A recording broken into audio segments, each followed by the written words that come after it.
Bueno, Pablo Mella, jesuita, filósofo, profesor del filosofado de los jesuitas aquí en la República Dominicana.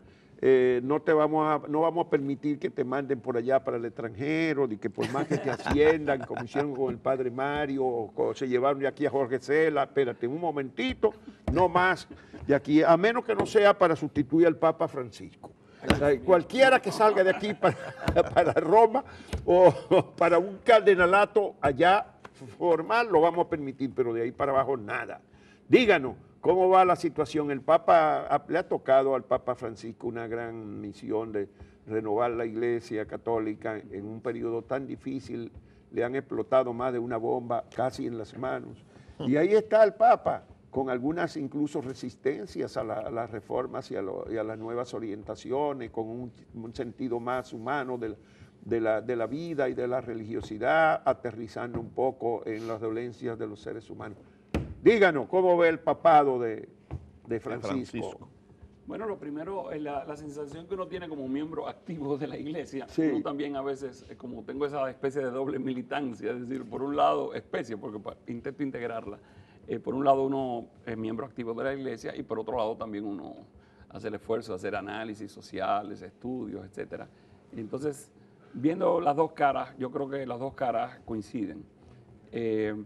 Ha conseguido el papado actual comenzar a sembrar semillas de cambio en la iglesia. Digo así, semillas de cambio, porque como todo grupo humano, y más un grupo humano que tiene 2000 años de historia, todo grupo humano se resiste al cambio, ¿no? O dicho en buen dominicano, uno se acoteja, ¿no? Uno se acoteja. Y entonces el acotejo de la iglesia en muchos sectores es muy grande. Tener una persona que va impulsando, poniendo cambios, siempre crea sus resistencias.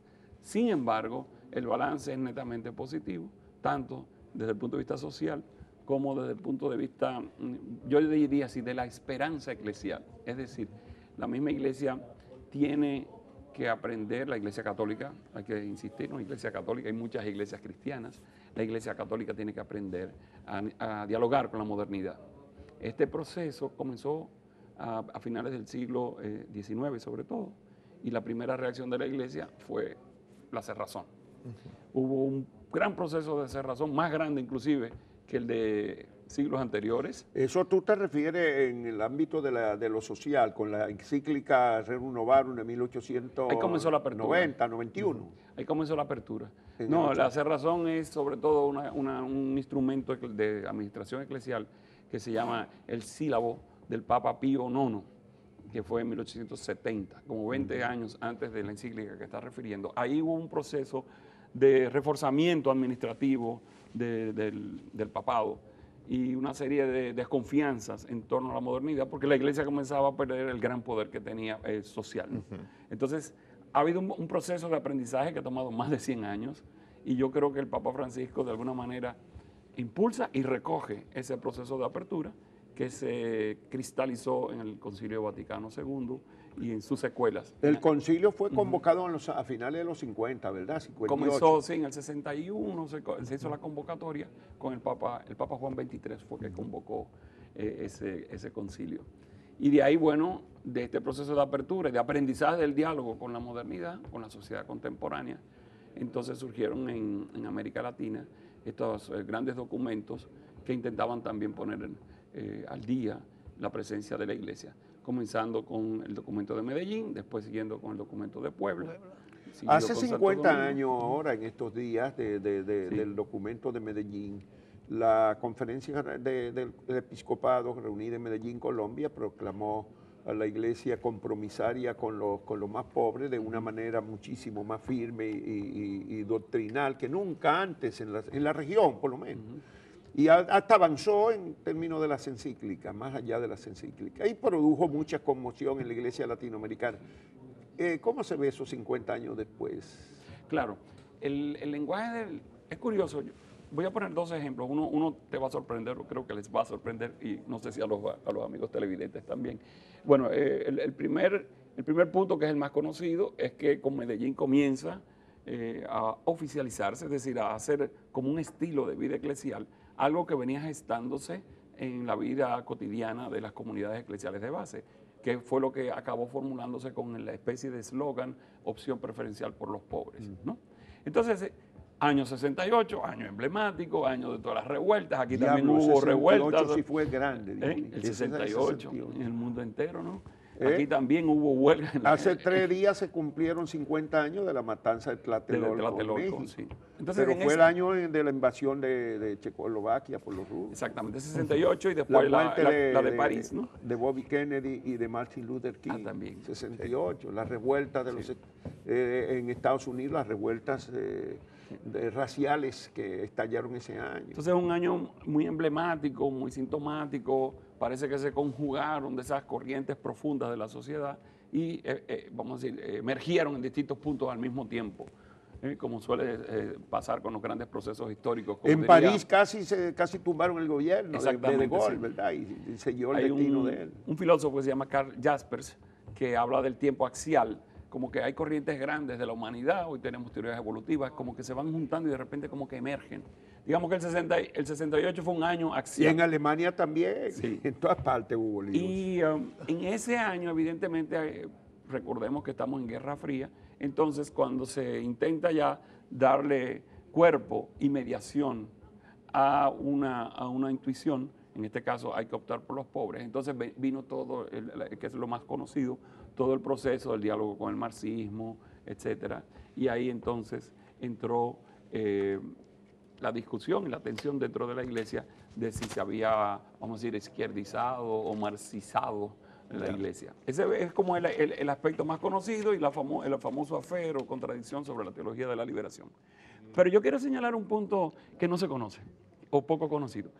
Si ustedes revisan el documento de Medellín y ven lo que dicen los obispos sobre la religión popular, es decir, la religión del pueblo, la devoción popular, es un documento que se llama ilustrado, es decir, todavía en el 68 los obispos no comprendían la riqueza espiritual que está en la religiosidad popular. Y eso fue muy curioso. Ha sido un proceso de aprendizaje y tuvo que esperar 30 años casi, ¿no? Hasta el documento de Santo Domingo, donde fueron valoradas otras formas de expresión religiosa, que hoy es muy importante por una democratización social. Hoy tenemos que aprender a dialogar entre distintas formas de espiritualidad y entre las distintas religiones. Y esto es como decía hace un rato, me parece que es un dato poco conocido, pero es increíble la incapacidad de integrar esta sabiduría ancestral popular que se expresa en una religiosidad sencilla de devoción. Pablo. Pero mira, perdón, antes de que dejemos atrás lo de Medellín, Medellín cambió muchas cosas en la iglesia porque no solamente lanzó, por ejemplo, los jesuitas se lanzaron a vivir en los barrios. Las religiosas cerraron colegios de alta clases para dedicarse a educar a los pobres. Aquí, por ejemplo, específicamente repercutió con el cierre. Las dominicas abandonaron el Colegio Santo Domingo, que era el colegio de las clases ricas, y se fueron para abajo. Es decir, hubo un cambio duro en la iglesia católica de esos años siguientes a Medellín del 68. Eso se expresó con la palabra inserción. Yo soy de esa generación que me ha tocado esa experiencia. ¿Sí? Renovaron marcó una aproximación muy cerca de la iglesia con el problema social de esa época Sí. obrera. En ese diálogo que tú decías con la modernidad, donde hay otros problemas, a tu juicio, ¿cuáles podrían ser ahora los núcleos fundamentales de una doctrina social de la iglesia después de ese diálogo con la modernidad? Y de la experiencia de estos 50 Me años. encanta la pregunta y me deja un poco desprevenido porque una de las cosas que tengo en agenda es precisamente a ver si consigo escribir un libro que responda a esa pregunta. Pues ya es una Entonces, bueno, respuesta. pero entonces me la pone un poco difícil porque todavía no tengo un esquema. Pero No, voy a pero- intentar decir como cosas muy generales e intuitivas. Sí. Lo primero es, cuando a mí me ha tocado interactuar en distintas temáticas sociales, y normalmente uno más uno es un aliado en estas cuestiones. Voy a poner un ejemplo que siempre es muy delicado.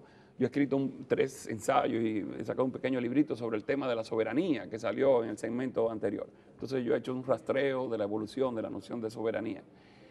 Cuando se ha armado la discusión en torno a la sentencia 168.13, yo escribí un artículo que fue publicado, y yo fui a la doctrina social de la Iglesia y yo mostré cómo esa sentencia era, desde el punto de vista de la moral católica social, una sentencia inmoral. Fíjense que yo no me pronuncio sobre el tema legal, porque un acto legal es un acto de una institución, ¿cómo se llama? De una institución estatal legítimamente o constitucionalmente establecida. Entonces, una cosa es la legalidad y otra cosa es la moralidad. Entonces, una vez que estamos ante una sentencia inmoral, sin embargo, yo no puedo o no podemos romper la legalidad. Entonces hay que respetar al Tribunal Constitucional, hay que respetar la sentencia del Tribunal Constitucional y uno debe jugar Pero no se con eso. respetó porque se modificó con una ley. Exactamente. Pero bueno, estoy hablando del lado de uno Sí, como de la acompañante perspectiva. del proceso social. Pero ¿por qué pongo este ejemplo? Porque donde yo más luz encontré fue en un documento que fue pedido por el Papa Juan Pablo II a la Comisión Justicia y Paz de Roma y han sacado un excelente documento que pueden bajar de internet que se llama Compendio de la Doctrina Social de la Iglesia, donde han agarrado todo el magisterio social y lo han puesto en orden en frases cortas. Realmente es un instrumento de trabajo. ¿Qué yo haría? Y ahí entonces respondo a la pregunta. Yo tomaría la estructura del Compendio de la Doctrina Social de la Iglesia y elegiría algunos temas que me parecen importantes. Uno, por ejemplo, ya lo acabo de señalar, soberanía. Sí. Pero, por ejemplo, hay un tema tradicional de la doctrina social de la Iglesia que a nosotros se nos olvida, que es la relación entre capital y trabajo. Ajá. Es un tema clásico de la doctrina social de la Iglesia y esto no se discute. No se discute Ante ahora. las reformas modernizadoras y neoliberales del Banco Mundial, de las agencias, vamos a decir que se llaman multilaterales, hay todo un discurso que viene desde los años 90, que grosso modo se clasifica como neoliberal, y nuestras autoridades, nuestras instituciones, inclusive instituciones eclesiales, siguen ese discurso de manera crítica. Y tú dices, pero vamos a ver cuál es la relación de capital y trabajo. Yo soy consciente de que no es fácil, de que tú no puedes descapitalizar, por ejemplo, una empresa, porque entonces se cierra y es peor. Pero si usted es católico, usted tiene que ver cómo mantiene el equilibrio entre capital y trabajo. Y dicho en términos así más populares, dice, mi hermano, eso tiene que boronear para abajo. Exacto. O sea, la riqueza de una empresa, si usted es católico, tiene que boronear para abajo. Por ejemplo, el principio de la subsidiariedad. Ajá, ese otro. En un liberalismo donde el mercado determinante, el rol del Estado, ¿qué? Sí. Entonces, básicamente, ¿cómo yo interpretaría? Porque acuérdense, hay grandes temas y después están las interpretaciones que uno hace. ¿Cómo yo haría una interpretación actualizada del principio de subsidiariedad? Bueno, primero para los amigos y amigas de la televisión, el principio de subsidiariedad es un principio de la doctrina social de la Iglesia que afirma que si una instancia inferior puede resolver un problema, una instancia superior no tiene por qué hacerlo. Por lo tanto, a un presidente no le toca ir a resolver un problema de una asociación pequeña. Eso le toca Una visita sorpresa. a un ministro de Agricultura y etcétera. Entonces, esto es bonito porque le pone a cada uno su responsabilidad. Si mi trabajo es pequeño, ese trabajo tiene que ser hecho y bien hecho y tiene un gran valor social. Entonces, ¿cómo yo enfocaría el principio de subsidiariedad en el contexto dominicano como una crítica al hiperpresidencialismo, por ejemplo? Entonces, en otros Pero contextos... aquí parece que se ha disparado el hiperpresidencialismo en los últimos tiempos, Yo que en vez de disminuir, ha aumentado. Yo lo que diría es, a mí, en mis clases, yo utilizo este chiste y lo voy a utilizar aquí también, no solamente para el caso que estamos abordando del presidencialismo, sino para otras manifestaciones sociales. Yo le llamo el principio Pokémon, porque los Pokémon que se van transformando y un animalito coge otra figura y actúa de otra manera. Yo creo que no tenemos un único presidencialismo, yo creo que se ha, ¿cómo se llama?, transformado a través del tiempo y ahora tenemos uno, vamos a llamarle así, medio posmoderno, curioso, que conserva rasgos de figuras anteriores, sí. Pero no es igualito, es distinto. Bueno, ¿no? cuando tú hablas de boronear, esa expresión puede tener dos contextos. Uno es el pequeño, el mezquino, de dejar caer migajas de la mesa de los satisfechos, eso es borona. Sí, sí. Y otro es un concepto más amplio de boronear en el contexto dominicano, quiere decir distribuir. Claro, es el segundo. Yo supongo que tú te ascribes a este segundo. El segundo, claro, lo dije de manera cómica y es el segundo, evidentemente. Es un sistema de distribución que además, que la doctrina social de la Iglesia lo lo señala, el obrero, aquí obrero en el sentido amplio, todo aquel que es asalariado, trabajador, tiene que ser corresponsable de la empresa. Entonces, no puede exigir una serie de elementos que desestabilicen la empresa. Entonces, en ese sentido, hay una sabiduría en la doctrina social de la Iglesia que siempre navegó en el medio entre el marxismo y el capitalismo. Y ese es otro elemento. Sí, pero que hay una serie de acontecimientos y de derivaciones sociales, económicas, que han determinado un peso menor hoy día de las empresas formales, porque el 59% de los empleados, los trabajadores son informales. Y por otro lado, el peso que tiene el Estado, por lo menos en la República Dominicana hoy día, es mucho mayor, a tal punto que los empleos formales, por ejemplo, el último año, mayor en el Estado que en el sector empresarial formal. Sí. Entonces, por ejemplo, ahí ese es un gran desafío de la doctrina social de la Iglesia, el tema de la informalidad. Por ejemplo, yo tengo un borrador, estoy haciendo un borrador que quiero hacerle llegar al Papa. Yo he cogido y he escrito ya un borrador sobre un tema que es primo hermano del que están tratando aquí, un borrador. No hay nada en la doctrina social de la Iglesia sobre los movimientos populares, pero ya hay un corpus, o sea, un conjunto de escritos de manifestaciones y reuniones del actual Papa en que integra eso.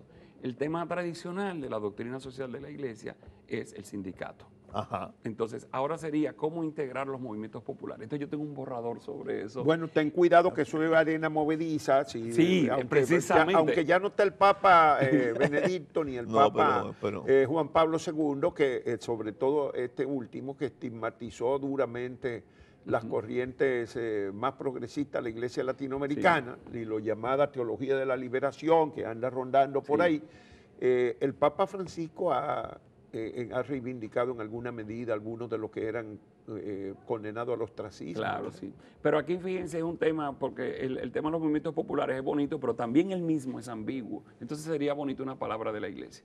En ese sentido, sería hacer un ejercicio similar al que ya yo hice, que fue, yo tomé todos los principios ligados al sindicato y fui haciendo traducciones de adaptación a partir de la sociología del movimiento social. ¿Y a dónde llegaste? Tengo un documento que publicaron los jesuitas a raíz de la Marcha Verde, que lo puedo hacer llegar porque es público. Y ustedes se metieron a apoyar la Marcha Verde, eso fue casi como el comunismo. Es distinto porque es policlasista, por eso es que hay que cambiar el lenguaje de hace unos años. Y entonces habría que hacer una tarea similar con el tema que me acaban de poner, es decir, cómo integrar con los principios que ya fueron dados en torno al trabajo formal el tema del trabajo así llamado, porque es otra categoría tramposa, así llamado informal. En ese diálogo con la modernidad, está fuera de horizonte previsible el celibato opcional en la Iglesia Católica. No está fuera, porque en este mismo momento, en un proceso de diálogo, hay dos tipos de sacerdotes casados en la Iglesia. Uno, que es más tradicional, son las iglesias orientales en comunión con Roma. Yo estuve ahora en un congreso en el Líbano y estuve sentado con un sacerdote católico oriental casado y le pregunté sobre su experiencia. Y fue muy bonito el diálogo, pero muy tranquilo, o sea, porque él tuvo en un momento dado que hacer el discernimiento y en el caso de él decidió casarse. Y ahí se permite, vinculada a la Iglesia Católica. De iglesias orientales en comunión con la Iglesia Católica de Roma. Y el otro caso, por eso que digo, son formas de catolicismo que ya hay sacerdotes casados. Y la otra figura que existe fue la acogida de sacerdotes anglicanos que ante una crisis que hubo interna de la Iglesia anglicana, entonces pasaron al catolicismo. Que ellos sí se podían casar siendo anglicanos. Ya estaban casados. Casado, siendo anglicano, dice, ahora voy a la Iglesia Católica, pero estoy casado. Y entonces fueron aceptados. Entonces, para que sepan que existen. Ahora, hay comisiones discutiendo eso. Yo, desde la ignorancia, digo, yo creo que yo no lo veré, eso, o sea, que con los años que tengo no creo que lo veré, pero eso está en discusión y eso acabará siendo aprobado. No creo que haya ningún misterio. Lo que sí quiero señalar es que ese tema hay que abordarlo, ese tema será resuelto. ¿Cuál es ese tema? El tema del matrimonio. ¿Del celibato? Del celibato. Sí.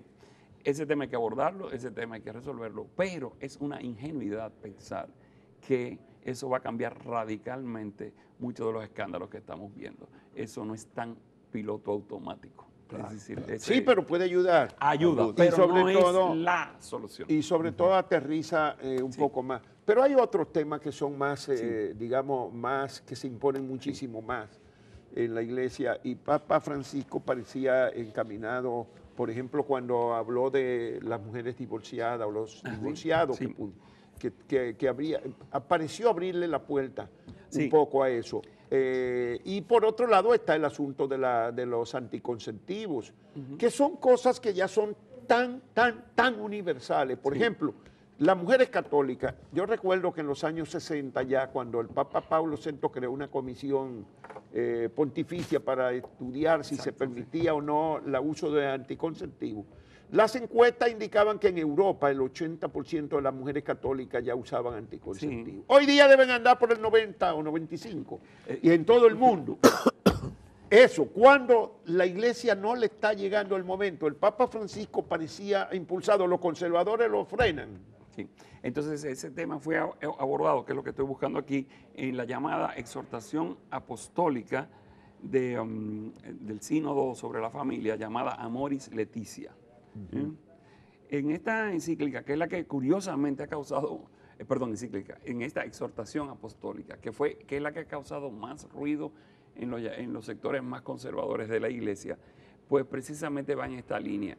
No puede un instrumento legal como canónico, es decir, de la ley de la iglesia, como una exhortación apostólica, tiene un nivel más bajo que otros instrumentos del magisterio. Pero aquí comienza a abrir la puerta en esta dirección. Y en todos los casos hay que hacer un discernimiento, que es la insistencia del Papa actualmente dentro de la espiritualidad ignaciana. Es decir, uno no puede decir automáticamente, vengan los anticonceptivos, que todo se resolverá por añadidura. O sea, la iglesia no puede decir eso, pero tiene que abrirse más, y es conocido. Y la iglesia no puede decir que si una pareja decide usar un método científico para evitar quedar en embarazo racionalmente, sobre todo cuando tiene una carga económica, social que no le permite más, darle un contexto humano y social, no puede. Claro, y entonces hay frases de este estilo más suaves en este documento que yo invito a leer, se puede bajar de internet, se llama Amoris Laetitia. Pero además, ¿qué importa mantener la prohibición si todos sabemos que casi todo lo usan? Bueno, ¿qué importa mantener una prohibición cuando las prácticas sociales la superan dramáticamente, como en este caso? Me voy a poner como cura acompañando a un abuelo, porque ya Juan Bolívar no es papá, es abuelo. Dice, ¿qué importa decirle a mi nieto que hay que ser serio con el dinero cuando yo sé que le anda buscando para salir, qué sé yo, qué importa? Porque eso en algún momento lo va a enderezar. Es decir, acompaña nuestra fragilidad. Y entonces es importante tener un juicio moral certero, sabiendo que nunca lo vamos a cumplir totalmente. Es decir, uno no puede tirar la toalla. ¿Qué importa decir que el periodismo es veraz? Y tiene que ser veraz y comprometido con la justicia, cuando sabemos que el 90 y tanto % de los periodistas... No, pero no podemos aceptar esa comparación. ¿Cómo que no? No, ¿Es la misma? esa comparación no es válida. Claro que es válida. No es válida porque la veracidad es un hecho objetivo que se puede buscar, se puede tratar de aproximarte a él. Exactamente. Pero el hecho de que tú trates de evitar tener un hijo no puede ser un hecho amoral. El hecho de hoy día no lo es. Yo lo que estoy diciendo es que fue el tema que me pusiste, fue el tema del uso de determinados medios. Entonces, yo estoy haciendo, y me llevaste a la pregunta de por qué hay que mantener ciertos principios. Estoy haciendo una analogía, es decir, se parece y se distingue. Pero yo no acepto esa analogía. Bueno, pues, ¿qué vamos a hacer? No la acepto. Perfecto. Bueno, yo te la pongo de otra manera. La mayoría de los sacerdotes hoy día en el mundo le objetan a las mujeres que mantengan práctica en la iglesia o que comulguen si están usando algún método para no quedar embarazada nuevamente. Yo creo que la práctica normal es respetar la conciencia. ¿Verdad que sí? Que eso es lo que está pasando. Es la práctica normal. Nadie está fiscalizando de manera... La iglesia no tiene sistemas de inteligencia para fiscalizar la conciencia de nadie. Se va acompañando, y yo lo que digo es, o lo que quiero decir es, que el tema no es tan automático, que no sea automático. Y quería decir también que en el ejemplo que tú me pusiste va en la línea de lo que yo digo. Tú comenzaste, este caso, entonces pusiste tal, y me pusiste como 5 o 6 condiciones para decir, en ese caso sí, y entonces yo digo... En otro no. Exactamente, eso es lo que es el discernimiento. Porque cualquier medio que tengamos, vamos a poner una cosa tan buena e inobjetable como el agua, pero si yo tomo agua excesiva, eso también me hace daño, en un momento dado, en un momento inoportuno. Bueno, entonces, ya. a eso me refiero. Pero yo recuerdo que vino aquí el padre Santiago Irujo hace Ay, como memoria. 25 años, un día en esta entrevista aquí, y le hablábamos de eso y él contaba la experiencia porque era verdaderamente insólito el padre Irujo, con una parroquiana allá en Sabana Perdida, que fue donde él murió de párroco. Sí. Y entonces ella quería comulgar, iba los viernes a confesarse y le decía que estaba usando preservativo, que su marido se lo imponía, que tenían 5 hijos. Mi hija reza 5 Padre Nuestro y comulga. Viene la semana, el viernes siguiente, la muchacha, y sí, que tu marido te reza 5 Padre Nuestro y 5 Ave María. Le duplicó la dosis.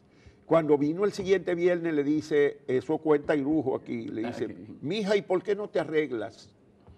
Y le dice ella, padre, pero eso es pecado. Y dice, sí, pero uno solo, mija, uno solo. Esas son las sabidurías de los pícaros Bueno, como sí, Santiago. hay adaptaciones en la práctica. No Sí, hay claro. duda. Uno ante un hecho ya consumado, uno acompaña. Ya estamos, vamos a decir, en otro momento. En ese sentido, el documento del que acabo de hablar, Amoris Laetitia, es realmente una pieza magistral.